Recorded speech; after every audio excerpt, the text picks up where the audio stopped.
Hello everybody, and welcome to another awesome tutorial. My name is Urban Bradesco, and today we're going to be taking a look at how to create this amazing, well, I think it's pretty cool, Meteor effects. We're going to be using Houdini 19, and we're going to be rendering this out with Karma.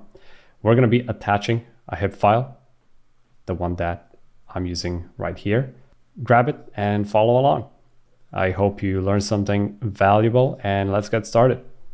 So we have a few different elements here that we're going to be taking a look at how to create. We have the Meteor itself, which is just, a simple rock that we animated. And then we have some secondary elements that are, well, first off, we have the primary element, which is the main smoke that is being emitted from the main Meteor, plus a few medium secondary smoke trails. And then we have some tiny ones, the tiny smoke trails that really help sell the scale of the effect. And you need some tiny ones. And then we have some super tiny ones that are literally just super tiny trails of just smoke being emitted from, really the smallest particles. And all together, it looks like this. I think it looks pretty cool.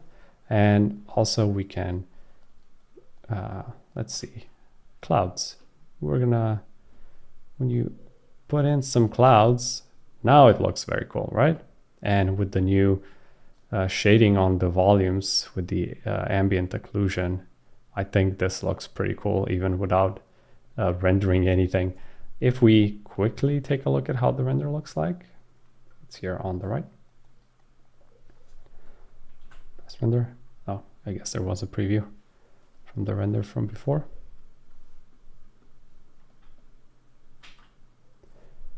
Yeah, so that's kind of how it looks like. I think it's pretty cool. And yeah, Karma is pretty fast for these types of situations. But yeah, that's how it looks like when you render it with all the clouds and everything. And you can see Karma is doing a pretty good job at rendering everything at a decent speed, given that we have pretty much just volumes in the scene and they're overlapping each other quite a lot. All right, so let's get away from Karma for a second. I will make more space here. So this viewport is a bit bigger. And let's go into the shot creation. So these are the elements. I'm going to be showing you guys a special kind of bonus element that I was not using in the end, but they're like very cool sparks. Well, I think they look pretty cool, and you can use them for multiple different things. But if we go from the beginning, well, here are the three elements. These are the super tiny smoke trails, the medium smoke trails, and the big smoke trail, like so. And if we go from the beginning, we start with a very simple sphere. Sphere has a lot of polygons because we're going to be using a mountain on it. And also I'm UVing it, even though in the end I was not using materials, but I did UV it just in case if I was about to use a texture on it. And this is all static here, mind you, because we're going to be animating it soon. And then I'm going to be kind of showing you guys how I would deal this in a studio or production environment where, let's say, you get the animation already done, by the animators, and they would just give you a cache. And if you just have a cache, you would have to do a few workarounds that I'm going to show you soon. But so we create our mountain, which is literally just a simple mountain with a whirly cellular noise. It's hard to pronounce. And we have here an attribute swap that you can use if you want to. It just gives you a very cool lava/meteor shading. I didn't end up using it for the render because you don't see the meteor at all. It's completely covered in smoke.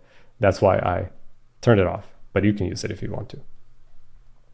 Okay, next up, we do a VDB from polygons and a scatter inside. Mind you, here you have to switch to density. We do an attribute randomize all the normals because we're going to be copying a few grids. For that, you just put down a grid, you UV it. Again, not necessary. I just thought I'm going to be adding a different texture on the inside of the. So if I quickly show you, when we do an exploded view, I was thinking about doing a different material on the inside, and I didn't end up using it, but I UV'd this just in case. So we copy 2 points without using a random normal orientation. Everything is just going to be copied like this, and then the normals are going to be dictating the orientations. If you go here inside sphere and you do this, you're going to get a very random orientation. Put down a mountain to get your cutters, Boolean fracture, and that's it. You have a fractured thing, and I think it looks pretty cool. At least it works for our case. Next up, well, I guess I have an exploded view here. I'm going to create a rest, and I'm creating this before everything starts moving, and I'll show you why in a second. In here, all of these nodes are for animation. Now, I'm not going to be showing you guys how I animated this, but so this one was just to kind of rotate it. So this was the front of the meteor, and this is the back now. I did a transfer on the rotation, just $F, and you multiplied by 2. And this is going to be now using the timeline to animate this. Main move, literally just, I think, 2 keyframes. I don't know why I have more keyframes. They should be just 2. So it's in the Y and in the Z. These are the 2 most important ones anyway. And it's gonna go, whew, look at it. Look at it go. Like that. We look at it through the camera. There we go. Looks like that. And we're kind of following it, following the meteor going down. So that was the main move. Just diagonally animating it down and scaling it up because it was very tiny. When I started modeling this, you can see it's not even a meter. And that can make a huge difference when you're creating volumes. Oh, I just saw this is still playing. But yeah, using a bigger scale, it's gonna come into play when you are doing simulations, because I usually try to do everything to scale without faking the scales too much, and that's gonna help you in the long run. So if you want a big meteor falling down, just make it big, even though this one is still quite small. All right, in this case, I was assembling everything, so that would just give me a few points. By a few, I mean 2000 on just like separate pieces. And then I did a point velocity, which gives me a velocity vector of everything falling down, right? So now we know we have a velocity, we know how fast things are going and in what direction they are going.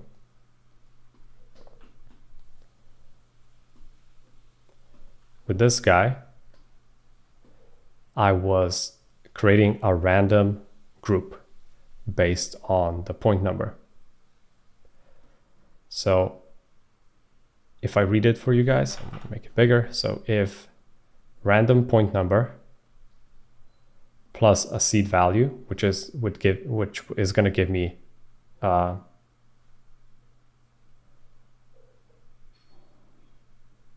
seed. So if I quickly show you guys what this is even doing, I'm gonna blast it.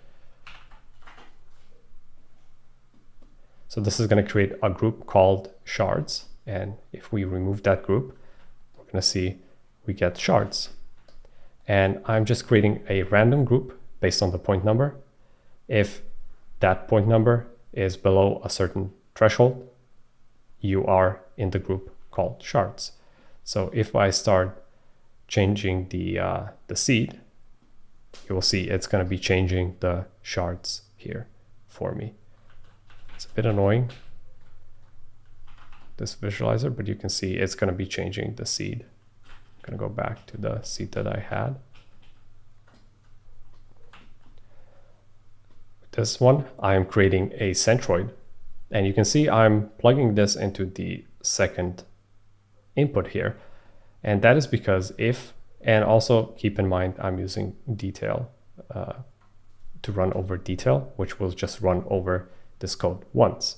What I'm doing here is I'm creating an attribute called center, and then I'm using get bbox center on the 0 first. So it goes 0, 1, 2, 3 on the first,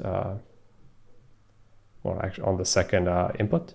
And on that, this will create a position, and using that position, we create a point in space.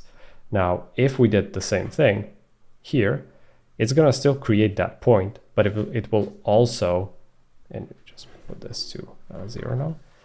So now it's still going to create a point. You can see we have 2099 points, and in this case, we have 2100. It still creates the points, but it's still running through all of the other points, and that's not what we want. We just want to just create one point and based on the centroid. So that's why you would plug this in the second output. And it's gonna just output the point that was created. And now I'm gonna negate the position of this point. So we got our point, and this point is still moving based on, our meteor. It's right here. You can see it's in the middle. And with this wrangle, we negate it. I pick the point attribute, the position attribute on the points from this single point that we created. And I say, what is your position? Do that, but the opposite. And that's going to negate it and put it back into our centroid. Well, sorry, back into the center in the world position. So why would we do something like that? It's because imagine if you don't do this transform, imagine creating all of your effects on something that is constantly moving through space, and then you emit points and you have to check it. If the collisions are working, then you go close and then scrub forward and then have to, it's just a pain doing it like that. And it has some other economic reasons why you would do this. But one of the bigger ones is you just get more control and more speed. And, obviously I could have done all of this before I did the animation here, because I was animating inside of Houdini directly. But usually you don't get the luxury of having this information here. You just get a cache that already has the animation baked in. So you would have to do something like this. Now, this is the simplest way of doing it.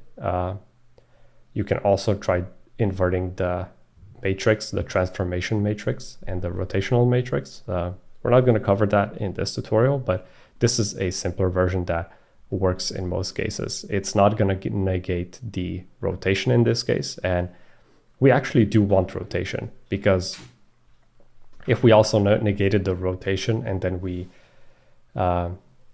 use this as a collider, you'll see our points are not going to be colliding in the right way. So we kind of do want rotation. We just want to negate the transformation. So that's what we're doing with these nodes here.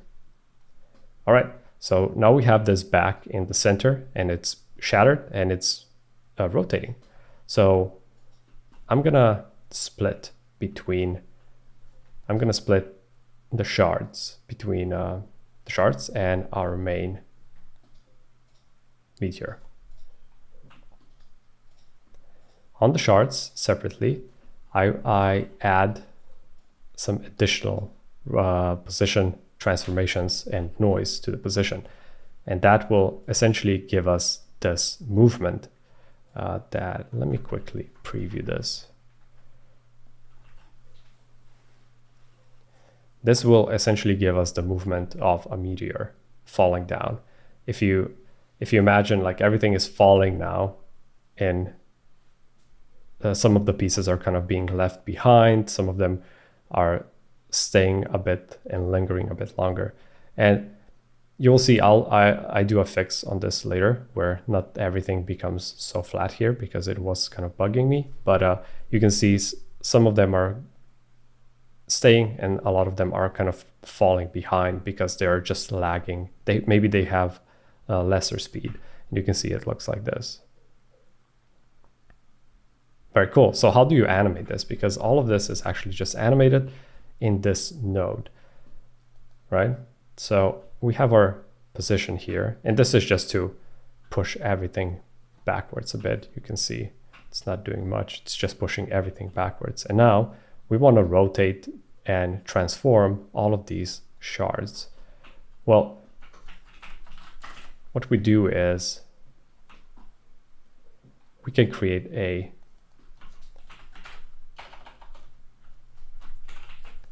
turbulent noise and just add it to our position.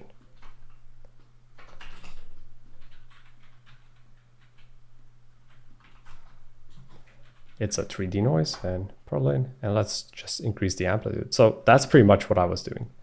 But because this is moving all the time and it's rotating, every time the position shifts, every time we get this rotation, we're going to be getting a different transform, different position. That's why this turbulent noise is always switching the offset like that. And if you remember before, way back here, maybe not way back, but here I did a rest position. And that's the reason I did it, because I don't want any rotation happening or transformations. So if we plug in our rest, and it's a vector, and instead of using this position for our turbulent noise, we just use this one, you will see this is going to work now. So now we can use, you can change the frequency, you can do whatever to push these particles, and they're going to be kind of falling down like that. They still have a uniform kind of rotation set to them, and that we're going to fix that very soon. But that's going to give us in the ballpark.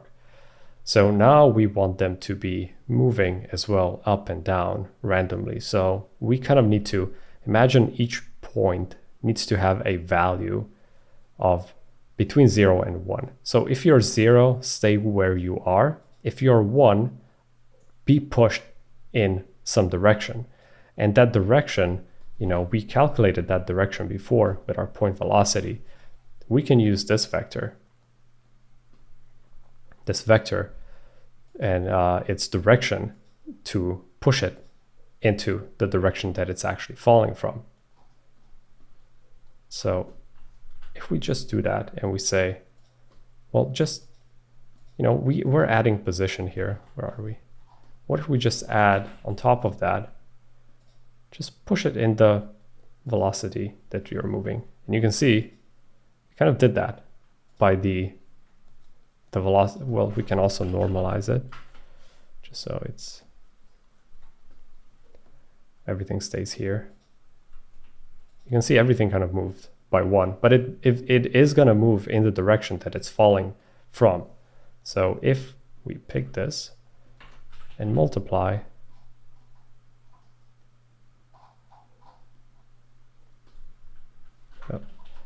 actually, I'm going to do a constant here. And now, if I multiply this, you know, we're just going to be multiplying our speed. So after we normalize it, it's 1. And now it's going to be 20, but it's going in the same direction. So that's exactly what we want. But we want to add a random value, like I said before, on each piece. Each piece needs a random value. So we're going to use a random node here based on the point number, because these are packed. So each point has a point number. If we put it into a random, it's going to output a value between 0 and 1. So we can put that into a fit. So this is our value. We know it's going to go between 0 and 1, and now it's still between 0 and 1. And we can push it here into this multiply. So now you can see what happened. Some of them moved more than the others because the ones that have 1 are going to be affected more, and the ones that have 0 are going to be affected less. And you can see that if I start stretching, we're going to get each point is going to be getting a random push based on this velocity. And that's pretty much how I did that push. The only other thing that I did was you animate these two values. So this is the velocity, and you can just do this and you animate it. Oh, it's saving the scene, and you animate it going back, right? And you could just extend this. And now if you look at it with our Meteor and we do a little play blast here, they're going to be kind of lagging behind, and it's going to give you a feeling that everything is flying through the air and they have a different mass, a different speed, and that's going to give life to our effect like that. I think this one is even better than the one that I did. Yeah, I think that's look right. Yeah, it looks good. All right, so now everything was still quite everything works, all right, at this point, but they're still kind of rotating at the same time. So I added another transformation, which is I covered this more extensively in the One Punch Man tutorial on how to do this. So check that out because I was explaining this in a lot more detail there. But essentially we are doing a rotation, a random rotation on each point, and we are using this angle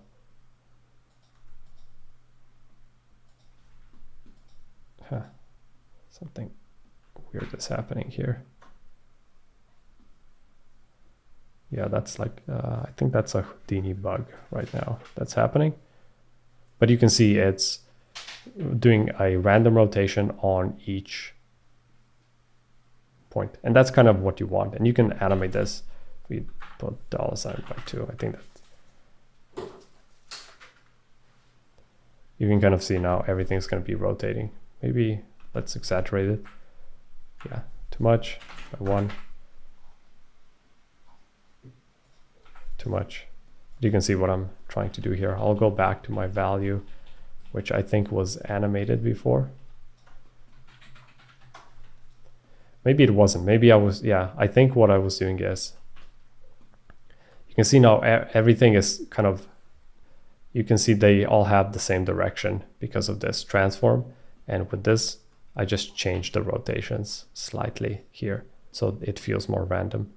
All right, I hope that wasn't too confusing. And there was a little bug happening here with Houdini, but let's move on. So we have our main meteor, and now we have our shards. All right. I unpack everything here, and I transfer the velocity because we're gonna need it. We're gonna be emitting our smoke. Here, I'm deleting the small parts because I only want to keep the big to medium parts and then use the small parts on the second sim. I don't want to sim everything in one place. So you can see I have 3 different simulations here. They're all pretty much the same in terms of setup, but they have different scales, so they need a bit of a different treatment to them. All right, I cache it out. We have this happening right here, and I blast everything here again because remember before I said I wasn't absolutely happy with how these shards were looking.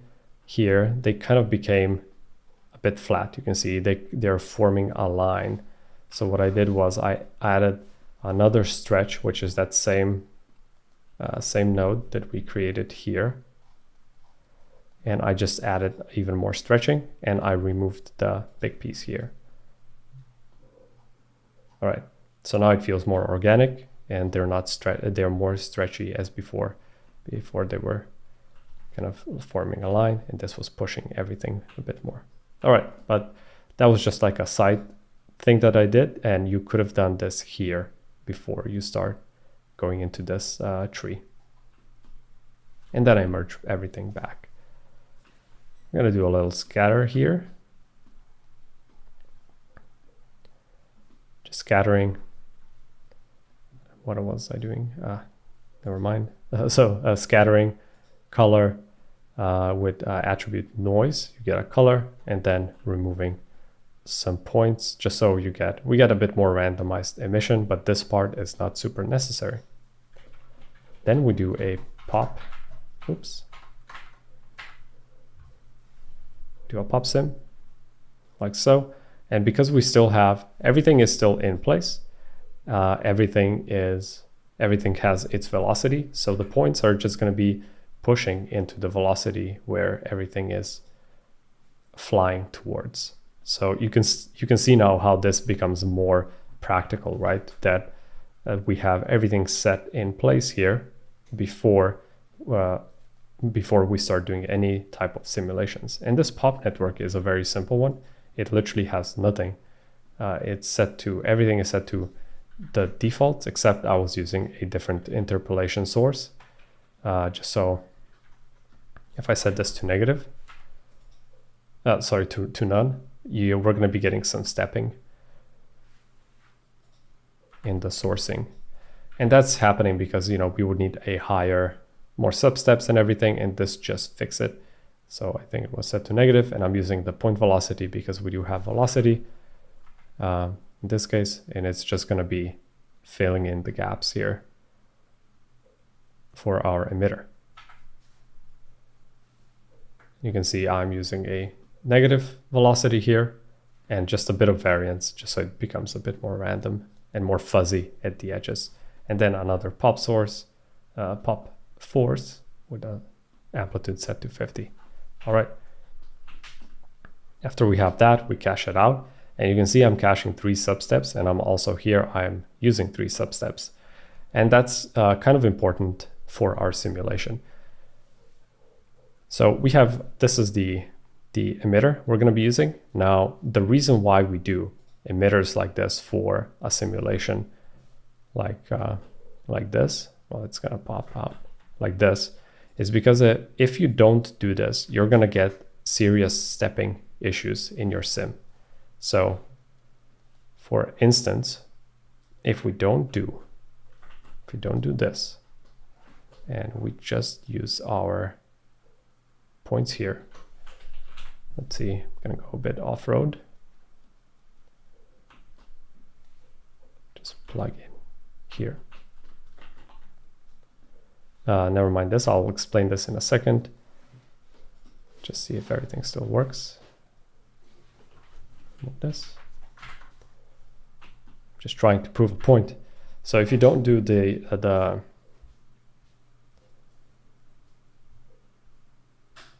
it's a bit slow.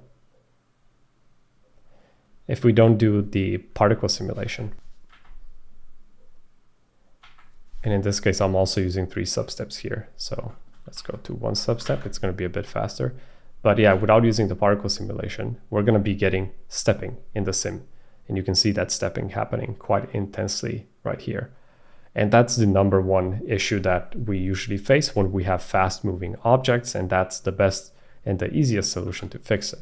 So what we have to do when we get stepping like this, we have to, on this frame, our emitter still has to be on this frame and maybe even on this frame. And in our case, it's just here. So every frame that we do, it's going to be emitting from that frame. And without any substeps in between, that's what it's going to be doing. It's just going to be emitting on each frame. So the idea is, what if we, instead of just using this frame, we use a source that is longer. So now, even though it's still moving, from one frame to the other, it's filling in all of the other detail. And that's how we get rid of the stepping. And that's why we're doing this. Now, like I said, keep in mind we're using 3 substeps. Now, what does that mean? If you go here on your Houdini here, you can see we are right now using integer frame values, which means that we are moving per frame. With every frame, we go forward 1 frame and backwards by 1 frame. If we use the integer frame values, we're going to be able to access the in-between frames. And you can see we have in-between frames of our sim. And that is because we cached them. We cached 3 in-between substeps. And if you don't do this, if you only cache 1 substep, your sim will still be stepping. I can quickly show you on this example. So if you don't have the in-between frames, you can see even though the numbers are changing here, you can see they're changing, but nothing is happening. It's still going to wait until it goes from 1 frame to the other. And that is because we have our substeps set to 1. And that is quite important when you're doing simulations. More important than you think. All right, so we are back with our points here. They're all nice and simmed. Now what? You could sim your volumes like this. You could. And use the velocity to push all of your volumes backwards. But that will give you a kind of a fake looking simulation. You can do it in some cases, it's going to work. But in this case, we need these particles to be moving through space. And that's honestly the only way that I can think of to get a realistic simulation. You cannot just fake everything like we were doing up to this point. So what we have to do is get our point back. Remember that point we were creating? The point that was created right here. Here, that single point. We take it. So we do an object merge here. And we take that point. And we go down, down, down. And plug it here. And what we do the inverse of what we did before. Remember before we did -p. Now we just say, just use that position. Use the position of this point. And this position of this point is now my position. And that will put our points from here. There they are in the center. And it's going to push them back to where the meteor was originally. It's like magic. It's going to work like so. And now we can use that to sim. Before we sim, we need to create our pyro source. In this case, I'm using velocity, temperature, and density on this side. On the other side, I am culling, so removing some points based on the age. So I say if age is higher than this threshold, remove the points. And that's what I'm doing. You can see here. And the age attribute is being written by our pop network here. Out of it, when you get your simulation, you get the age attribute. Here it is. And so this side is just going to be our flame, and this side is going to be pretty much our density and temperature and velocity. So here I'm just creating a burn field that in Pyro you use burn to create the flame field, and I am just creating a burn field here with a volume rasterize. And here on this side I am creating the same thing, but just using the density, temperature, and velocity. Merging it like so, and that goes into our Pyro solver. Now, one other step that I did here is I have these pieces that are flying. We did the same trick here. Grab that point, did the position. So now everything is flying again. I did a time blend. And the time blend is gonna help. You can see. Although I think the time blend was not needed in this case because we were transforming this you were transforming this geometry. But the time blend usually, if you don't have sub-steps saved, in this case we do,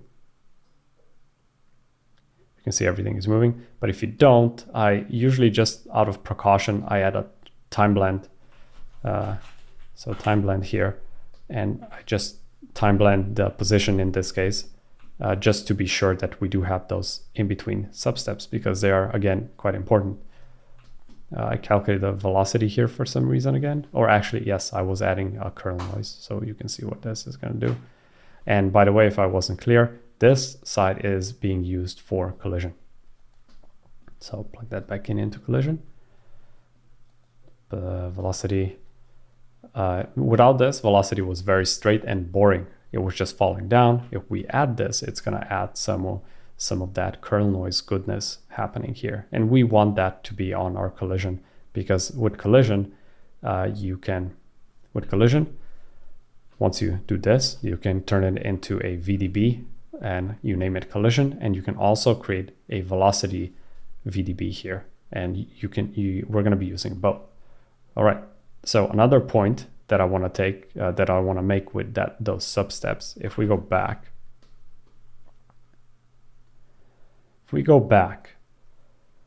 and we don't have sub-steps on, let's say you cache this, right? You cache it with one sub-step.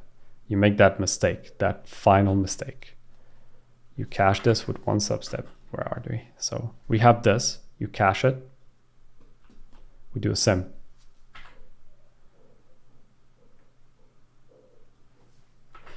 And you can see in the beginning we still have some issues with the sub-stepping, but then later when this extends to its full potential, like here, with the issue is going to be gone. Also, mind you, I am starting with -30 of pre-roll time, and that is exactly for those reasons. So we have some pre-roll before our shot begins. We already have a trail happening. Okay, so. And I think to illustrate this better, I will put the global subset back to 3. All right, so I will do a sim here, just one sim. It's gonna take some time, so I'll probably speed this up for you guys. All right, so we have a sim, and you can see we are still getting that sub-stepping happening. And that is partially due to our collision not having proper substeps. So even though we are using 3 global substeps here, if our collision is cached with only 3, it doesn't matter, because it doesn't have that information. So now if we don't cache this, this will have all the substeps that we need.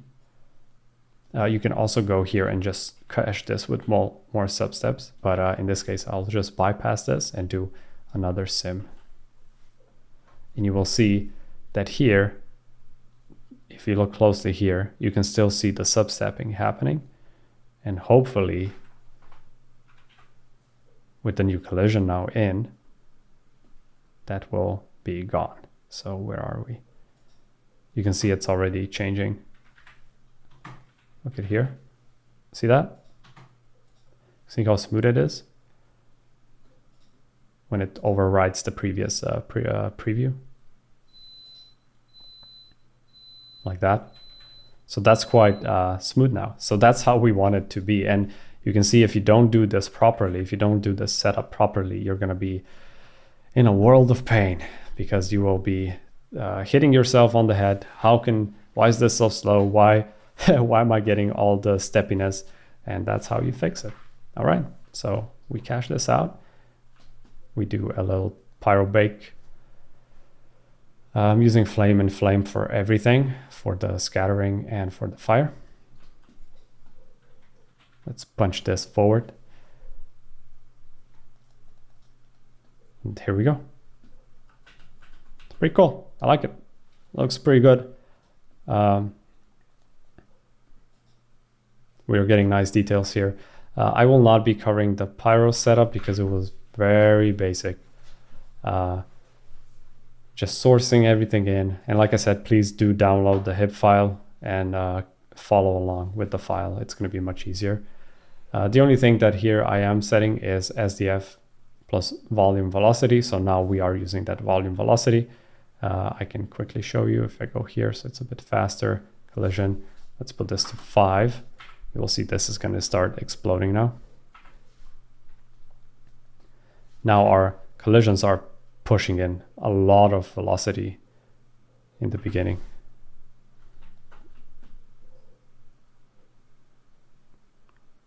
And it just creates that bubbly effect. And it also creates, well, I like the trail that it does because it kind of creates more interaction and almost like it creates a wind field. Not a wind field, but a wind. Yeah, like a wind. Yeah, it's a bit too much. But yeah, it creates a way of the collision is dragging the volumes behind it a bit better in some cases. But this is just too much. It's just to illustrate that what this is doing. You can see how this is pushing now everything. But yeah, this was set to 0.7. You just use it sparingly. All right, put that back. For shapes, I was just using some basic turbulence and disturbance using the speed field. I really like this guiding that you can turn on. Actually, no, where is it? They changed this just a tiny bit. Here it is, speed. Speed back to 1, just to illustrate. But the speed field is going to give you a very nice indicator of how the speed field looks like. And I really, really dig this. It's very cool because it gives you a way of finding out the values that you need for your speed.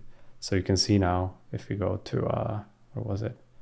Speed. You can see, all right, everything that is red is going to be super affected. Everything that is not red is not going to be affected. If you put this to 0 and maybe this to 1, everything is moving super fast. So now your disturbance is going to be applied everywhere. But if you put this to 3 and this to 15, you're going to be only applying the turbulence on the hot areas. And now you can visualize this. Before, you would have to create your own visualizers, which would require you to go inside here. And now this is a whole mess. And now we go even more and you're like, oh my God. And now they did this here for you. It's very convenient. And now you can use those numbers to know where to put your values here. I put it to 10 just to be even more safe. I did the same for turbulence. And that's pretty much it. That's the main setup. The small smoke trails have the exact same setup. Everything is the same. The only caveat here is because I really want these to be a lot smaller.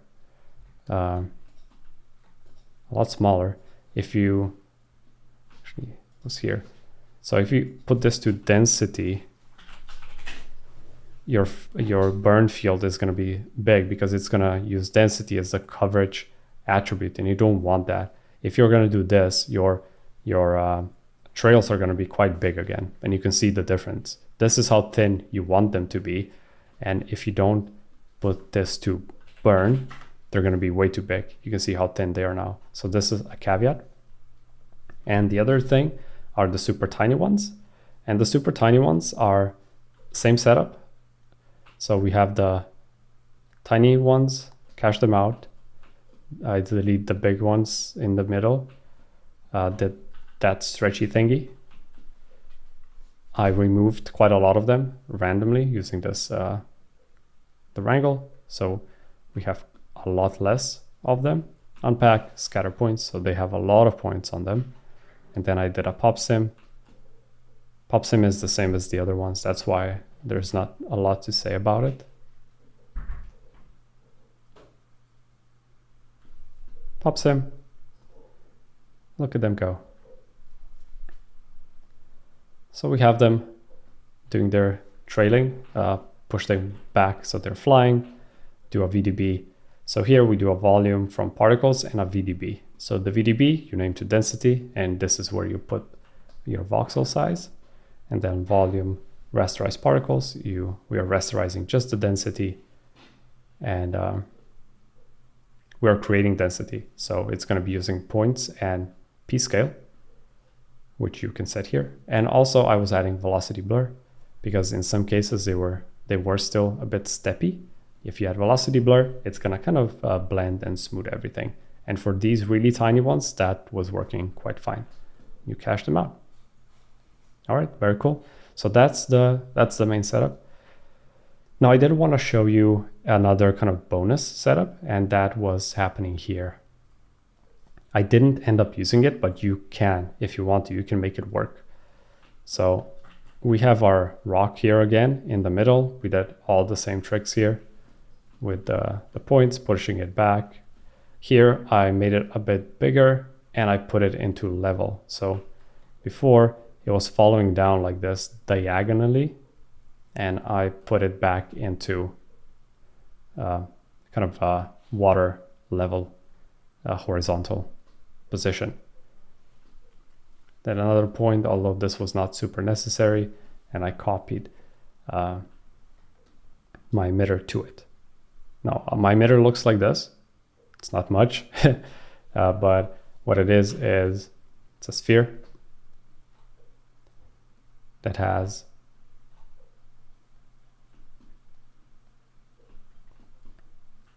so first off we create normals on the points, and then we go here, and here I just create the velocity. So you can see I'm subtracting. Let me just first pluck all of this out. So you can create a new vector by subtracting your points minus a point. You subtract them, you create a direction. That point is this. This is the point that I'm using. So whatever I do with this point, you can see my direction is going to be changing. Also, if I go further, it's going to create a higher amplitude because the subtraction values become bigger. So I put it right here at the beginning of our sphere. The way I'm controlling this is when you do a subtract and then you promote your parameter, you can now right now this is just a single value, but you can go here, change this to a vector. And when you change this to a vector, you get X, Y, Z. Now on this point, you can copy paste this parameter, which is its position, and you paste it here.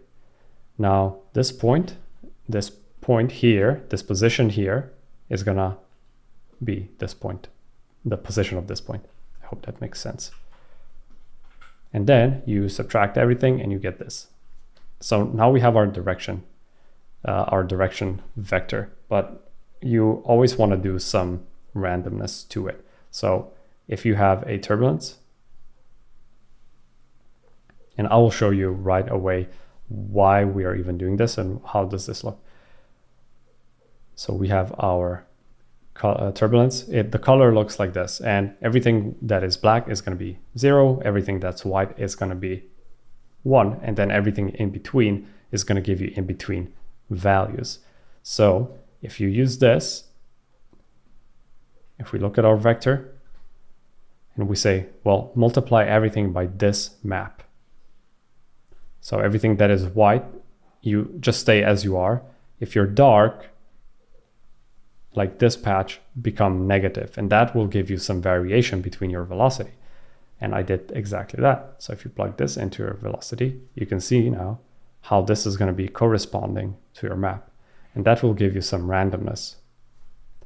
I'm pushing it through a ramp because here outside, once you use that ramp, you can control your noise, and based on that noise, you're going to be getting different vectors.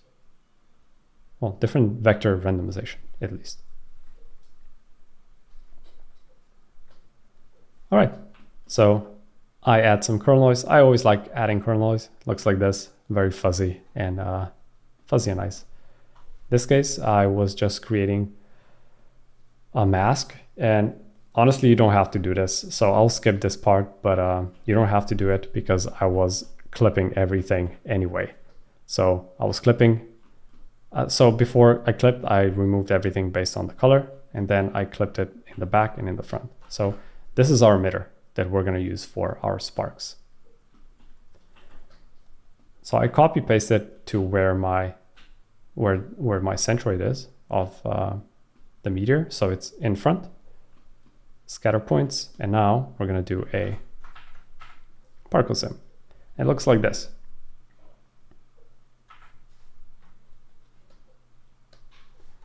I feel like I moved some values. Let me quickly find them. All right, so I did find the issue was here, this multiply. I forgot to plug it in. It's like this. So what happened was, if I don't have that plugged in, the sparks are not really going to be flying outwards. They're going to be just flying straight like this. And what we want is that outward motion where something happens. Let me find my words. So if you have this meteor and this is flying very fast, you kind of want your particles to be flying like this, right? So that will make it look like it's flying fast, and it's going to have some weight and velocity to it. So that was the whole point why we were even creating this vector, was to have everything from the center going outwards. And if we don't plug this additional multiply, you can see it now clearly how everything is coming from the center and it's going outwards. All right, so now if we do the sim, you can see this is the old one before the fix. And now everything is going to be flying away from our sphere. And now you actually get a sense of speed. You get that cone happening here. All right, so now we have this cone and it looks pretty cool. Once you add sparks on it, let me quickly show you how that looks like. It looks like this and it works. It's fun. But what I added as another bonus, you can use an RBD object here and just plug in your meteor that's kind of rotating like this. And once you do that, let's do a quick flip book.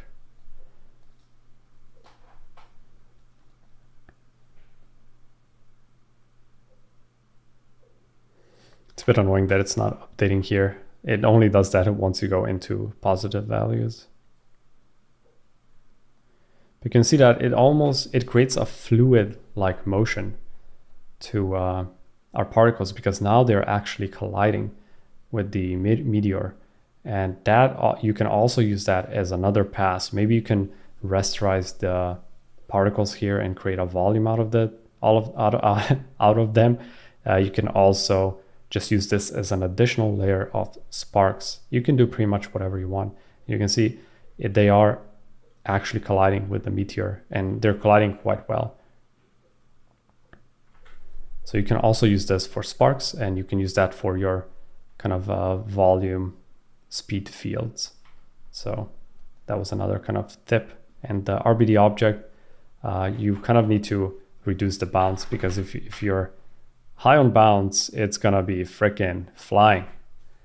So imagine it's gonna be going in the other direction. Looks pretty cool though. It's like a magical spell or something.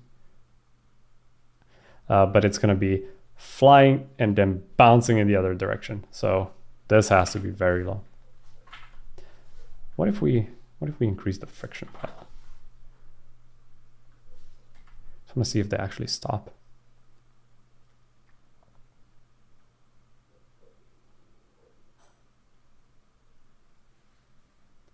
They should be more contained now and actually stopping a bit more on the surface. But yeah, I think you guys can play with that. I'll just leave the friction for now. So yeah, that was kind of the bonus spark setup. And the sparks are very... this is kind of the default spark setup that I usually use. Houdini 19 does have its own spark system, and we're going to be covering that in a future tutorial. But for now, I just use the default one that I usually use, which is I remove... Here we are. I remove a bunch of points. Did a time warp here. The just to get the in-between points, and then retimed it so it's much faster. I guess we have to go here. So they're much faster. And then I'm using normal to copy our lines here. So if you don't do this, they're going to be pointing in the wrong direction. P-scale and color. P-scale is if you want to actually create a polywire out of them. Then I resample them and add some flow noise, which can be a bit more, because sparks usually are not super straight. There you go. There's a cool little spark system. Whew. All right, that was quite a lot to cover. I hope you guys were able to follow, especially with that hip file. Now, the only last thing I did want to mention is how do you render this in Solaris and with Karma. So in order to render this, you have to, let's start with the smoke. You have to import your smoke using the SOP import. And it's really simple. You just literally go, because this is kind of a different context. So everything you have here, you kind of have to re-import back here. And it can be a bit tedious in the beginning, but once you have everything here, you can then again start transforming. You can use your wrangles here again. You can do a bunch of things, and it's going to stay in this context. And if you don't like this positioning, you can then just copy paste this again and kind of change it. And so it's almost like you copied all the assets again, and you can do an alternative version or alternative materials on this side. So it's actually quite handy once you get into it. So SOP import, and we do the volume, and you just plug it here, bam, and that's gonna work. And to make it super easy, you just merge it with a light. I know you're merging stuff with lights. It's a bit. Let's do a dome light, and this is gonna be rendering here already. And I did use a HDR here, so I'll use the same one. Like that. And if we make it more dramatic, you can see that's it. Super fast. It's very cool. So that's the kind of the concept here. So you plug in your smoke, you plug in all of your clouds. I'll include the cloud setup for you guys as well. You include your Meteor. Where is it? Lost it. This is a bit annoying. I'm still getting used to how to work around the viewport. Like some of the hotkeys are a bit different. So you have your Meteor. Shift R is to go inside and outside of your render. You plug in your lights. So we have a distant light somewhere here. You can go inside of your light and change it like you would before with Mantra.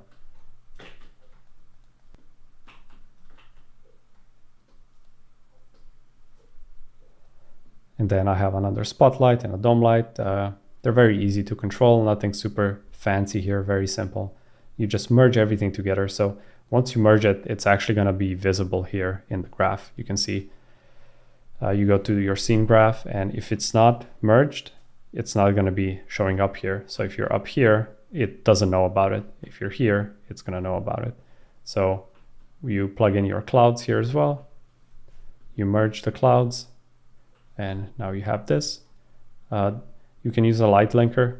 In this case, I was using it just to add some extra. Well, actually, in the end, I didn't use it, but this Meteor HDR is then only affecting the Meteor. And I'm excluding, actually I was excluding this one, never mind. But yeah, you can include or exclude. You can see it has a checkbox or an X if you're including or excluding. Material library is where you create your materials. Here is the kind of the main smoke material. and you can change that here. And then you have to assign it. So for assigning, let's say this is our meteor here. Assign material, you drag your meteor here. And then for your materials, you go, if this is closed, you open it up, main, Meteor shader, plug it here. So now it's going to be linked. And then I imported my camera through a scene import cameras, or you can just create your cameras here as well. But I just find it easier to animate it outside in this case, and then you can bring it in here. And then you have your karma settings.